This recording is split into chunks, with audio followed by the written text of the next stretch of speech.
बिस्मिल्लाहिर्रहमानिर्रहीम। Dear students, अस्सलाम वालेकुम। आज हम जिस टॉपिक पे बात करेंगे वह साल्ट्स। साल्ट के नाम से हम वाकिफ़ हैं, जिसे आम ज़बान में हम नमक भी कहते हैं। खाने बनाने में इस्तेमाल होता है, जायके के लिए इस्तेमाल होता है। आज हम उसकी केमिस्ट्री देखते हैं, उसके बिहाइंड केमिस्ट्री क्या है, कि साल्ट्स बेसिकली हैं क्या चीज़, केमिस्ट्री के नज़दीक क्या है। Salts are ionic compounds. Salts क्या हैं जी? आयनिक कंपाउंड्स हैं। किस तरह बनते हैं? Generally found by neutralisation. Neutralisation के प्रोसेस से बनते हैं। किसकी न्यूट्रलाइजेशन? Acid with base. जब एसिड और बेस का आपस में रिएक्शन हो, उस रिएक्शन को हम न्यूट्रलाइजेशन रिएक्शन कहते हैं। उसके रिजल्ट के तौर पर जो कंपाउंड बनता है वो कौन सा कंपाउंड होता है? Ionic compound. और सारे उस कंपाउंड और प्रोसेस को हम साल्ट का नाम दे देते हैं कि वो जो नतीजे के तौर पर जो चीज़ बनी है वो क्या है? साल्ट है।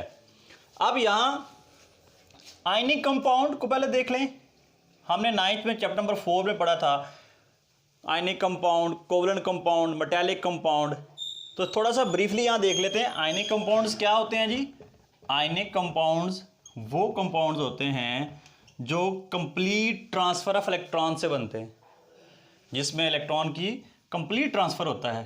कंप्लीट ट्रांसफ़र किसकी? ऑफ इलेक्ट्रॉन्स के। इलेक्ट्रॉन कैसे? हमने वहाँ देखा था, हमारे पास सोडियम था।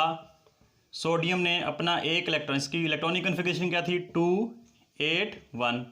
इसने अपना ऑक्टेट कंप्लीट करने के लिए अपना एक इलेक्ट्रॉन लूज़ किया था।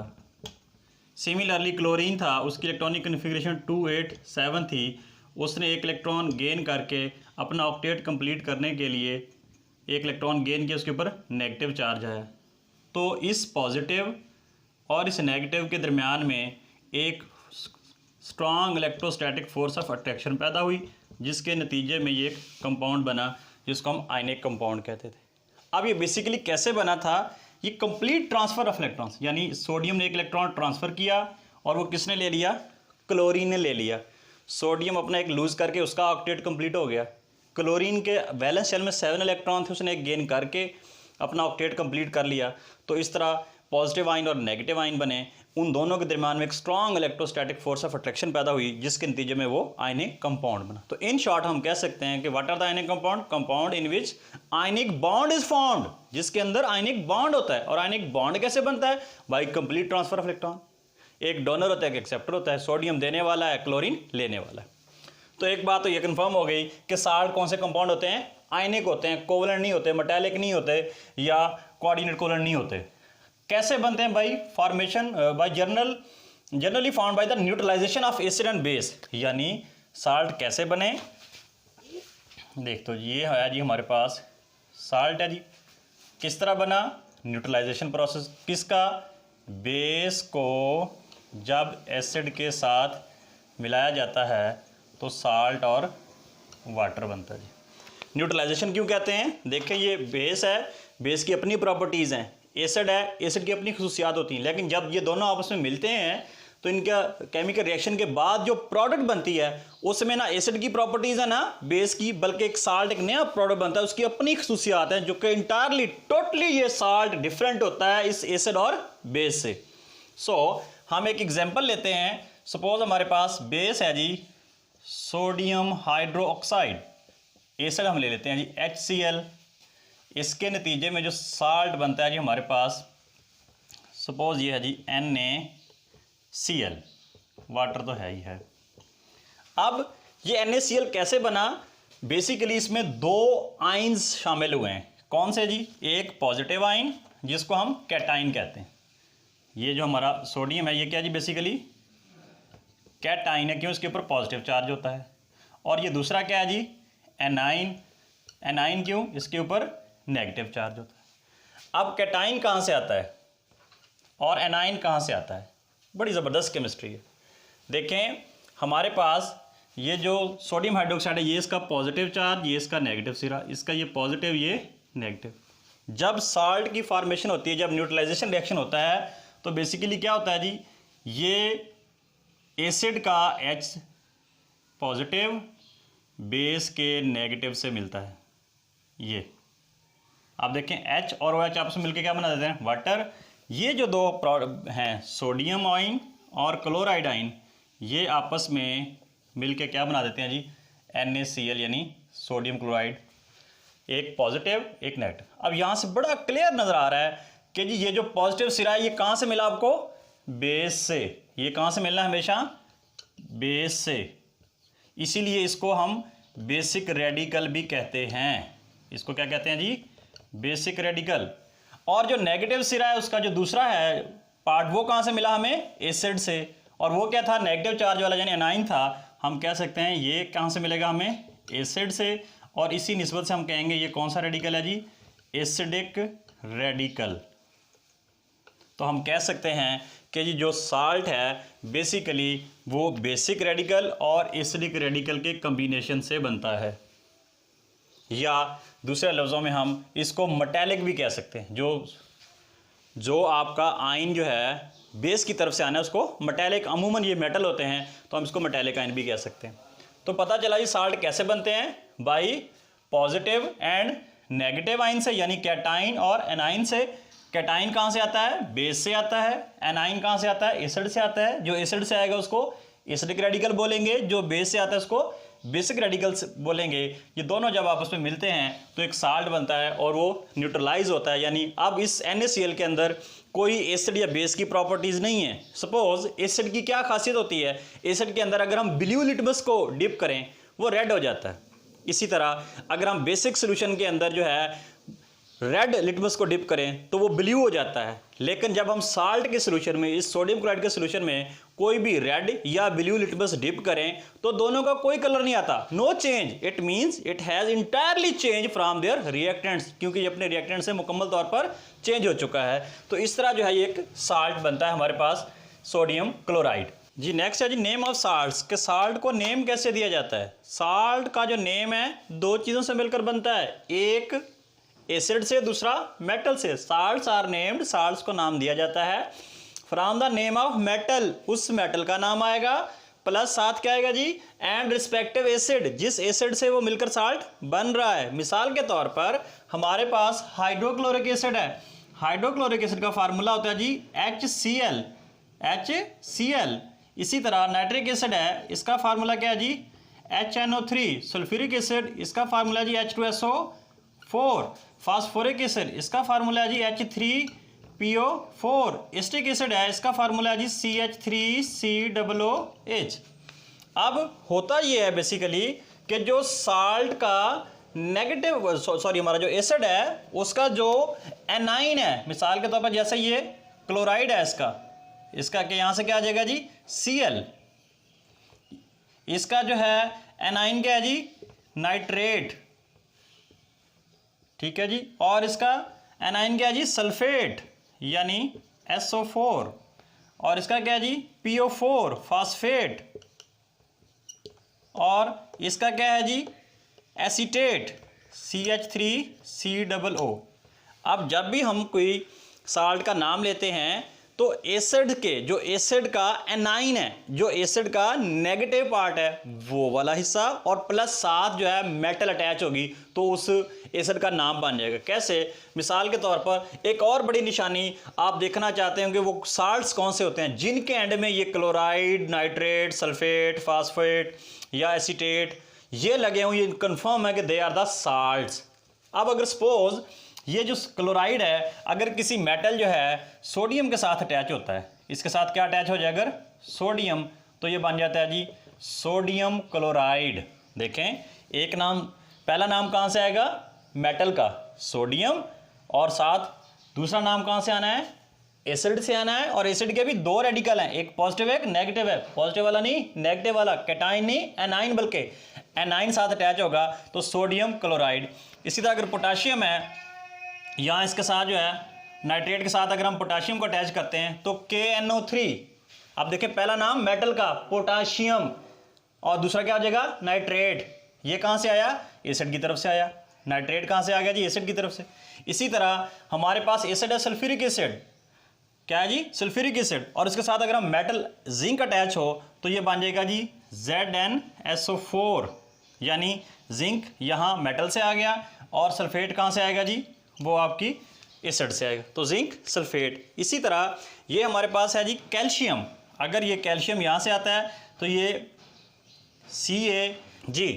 अब इसकी वैलेंसी कितनी होती है 2, ये इधर ट्वाइस और वो 3 यहाँ आ जाएगी, Ca3PO4 ट्वाइस।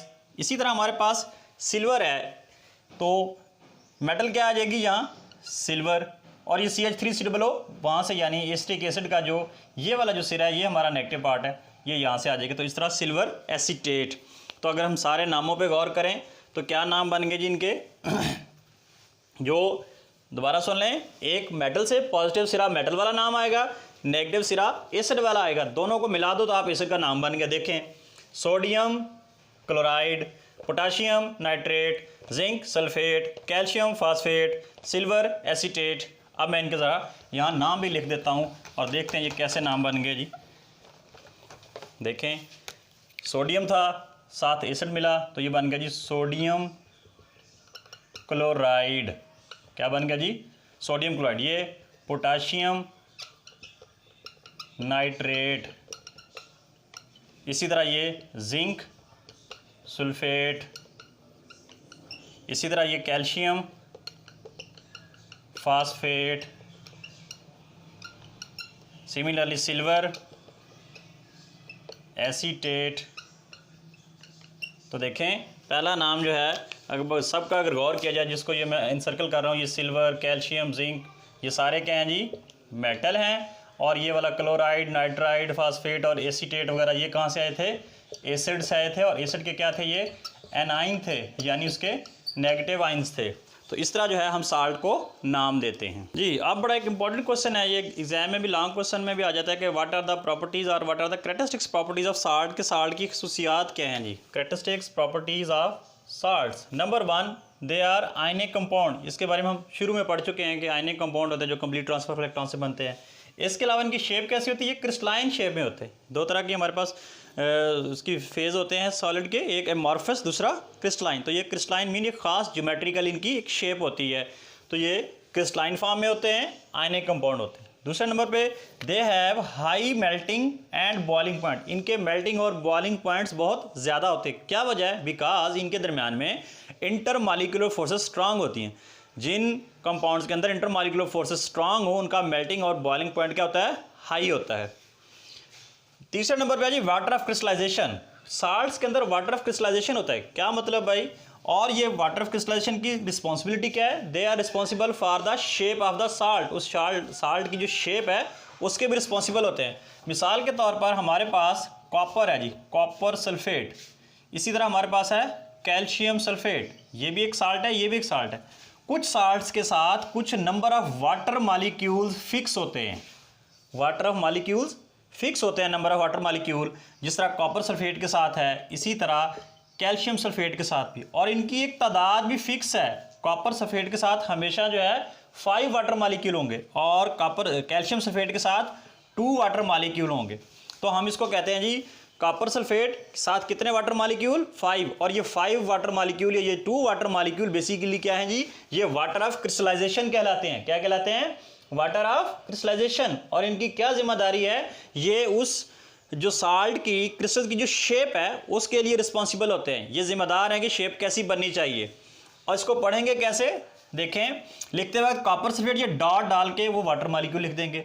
और याद रखिए हर साल्ट की जो है जिसके वाटर ऑफ क्रिस्टलाइजेशन है उसकी तादाद फिक्स है, हम अपनी तरफ से उसको चेंज नहीं कर सकते। अब इसको कैसे पढ़ेंगे, ये जो वाटर मॉलिक्यूल्स होते हैं इसको यूँ भी पढ़ते हैं हाइड्रेटेड, हाइड्रेट जो है लफ्ज़ पानी से निकला है हाइड्रेटेड। तो जब इसको पढ़ेंगे कॉपर सल्फेट 5 को हम पढ़ते हैं पेंटा, पेंटा हाइड्रेटेड। क्या कहेंगे जी, कॉपर सल्फेट पेंटा हाइड्रेटेड। इसी तरह ये कैल्शियम सल्फेट है, इसको क्या पढ़ेंगे जी, 2 को क्या बोलते हैं हम डाई, और वाटर को क्या पढ़ेंगे हाइड्रेटेड। तो हम कह सकते हैं कि जी ये calcium sulphate dihydrated, copper sulphate pentahydrated. तो ये है जी वाटर ऑफ क्रिस्टलाइजेशन। इसी तरह नेक्स्ट है जी जो हमारे पास साल्ट्स होते हैं ये न्यूट्रल होते हैं। साल्ट्स क्या होते हैं जी, न्यूट्रल। अब न्यूट्रल का मतलब ये है कि इसके ऊपर कोई पॉजिटिव या नेगेटिव चार्ज नहीं होता। हाँ एक और बात, इसमें नंबर ऑफ जो चार्जेस हैं वो सेम होंगे, ज़रूरी नहीं है कि नंबर ऑफ आयंस भी सेम हो। मिसाल के तौर पर हमारे पास साल्ट है जी NaCl। अब इसके ऊपर एक पॉजिटिव चार्ज आ गया, एक नेगेटिव, एक पॉजिटिव आयन एक नेगेटिव आयन, दोनों की तादाद बराबर है। दूसरी बात, लेकिन एक और मिसाल है हमारे पास MgCl2, ये भी एक साल्ट है, मैग्नीशियम क्लोराइड। अब ज़रा गौर करें, इसके ऊपर नेगेटिव चार्ज होता है, इसके ऊपर पॉजिटिव चार्ज होता है। अब ये ज़रूरी नहीं है जो ऊपर चार्ज है वो सेम होंगे, जितने पॉजिटिव चार्ज होंगे उतने ही नेगेटिव चार्ज होंगे, मगर आयन्स सेम होना ज़रूरी नहीं है। अब देखें, अगर आयन की बात करें, यहाँ सोडियम पॉजिटिव एक आयन आया और एक जो है नेगेटिव आया, दोनों की तादाद बराबर है। लेकिन यहाँ अगर देखें तो जो पॉजिटिव आयन है हमारे पास वो एक है, जबकि जो नेगेटिव हैं वो कितने हैं जी, 2। तो ये पे साल्ट कैसे बन? तो चौथी हमारी कैरेक्टरिस्टिक ये है, नंबर ऑफ आयन सेम होना ज़रूरी नहीं है। ज़रूरी नहीं है कि जितने पॉजिटिव आयन है उतने ही नेगेटिव आयन मिले तो साल्ट बनता है, नहीं। हाँ, अलबत्ता जो उसके ऊपर चार्ज है वो सेम होना ज़रूरी है। अब फिर यहाँ इसको कैसे एक्सप्लेन करेंगे? देखें ज़रा, एक जो मैग्नीशियम है हमारा, ये एक इलेक्ट्रॉन लूज़ करता है एक क्लोरीन को, एक क्लोरीन एक ले लेता है इससे, यानी ये एक, इसने एक इलेक्ट्रॉन लूज़ किया, इसके ऊपर पॉजिटिव चार्ज आ गया एक, और इसने वो इलेक्ट्रॉन किसको दे दिया, एक क्लोरीन को दे दिया। इसी तरह यही मैग्नीशियम एक और इलेक्ट्रॉन लूज़ करता है, एक और क्लोरीन को दे देता है, उसके ऊपर भी नेगेटिव चार्ज आ जाता है। अब देखें, एक नेगेटिव चार्ज ये हो गया, एक नेगेटिव चार्ज ये हो गया, और ये पॉजिटिव पॉजिटिव, यानी प्लस वाले ये 2 और नेगेटिव वाले ये 2, तो दोनों देखें +2 और -2 यानी सेम हो गए। तो इस तरह जो है नंबर ऑफ़ आइंस जो हैं वो डिफरेंट हो सकते हैं, बट जो चार्जेस हैं ऊपर वो सेम होंगे, जैसे हमने ये मैग्नीशियम क्लोराइड की आपको एग्जांपल दी।